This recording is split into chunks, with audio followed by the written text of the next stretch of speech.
Pemerintah Provinsi Sumatera Selatan akan melakukan penyekatan di sejumlah pintu masuk pada periode 6 Mei sampai 17 Mei 2021.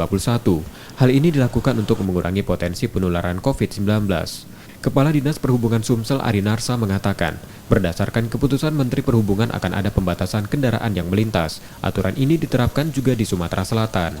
Penyekatan ini mulai diberlakukan pada 6 Mei sampai 17 Mei 2021. Tim gabungan terdiri dari TNI, Polri, Satuan Polisi Pamung Praja, dan Dinas Perhubungan akan berjaga di setiap pintu masuk Sumsel. Pintu masuk tersebut seperti di bandara, stasiun Kartapati, pelabuhan, jalan tol, dan jalan arteri di perbatasan provinsi.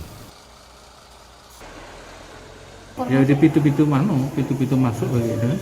Yang jelas arahan dari Pak Mendagri melalui Pak Dirjen itu kan, ya 6 sampai 17 itu pelayanan umum, terutama untuk penumpang nggak boleh lagi. Yang diizinkan masuk hanya kendaraan yang mengangkut bahan pokok, minyak atau kendaraan untuk keperluan mendesak seperti kepentingan dinas maupun pengobatan.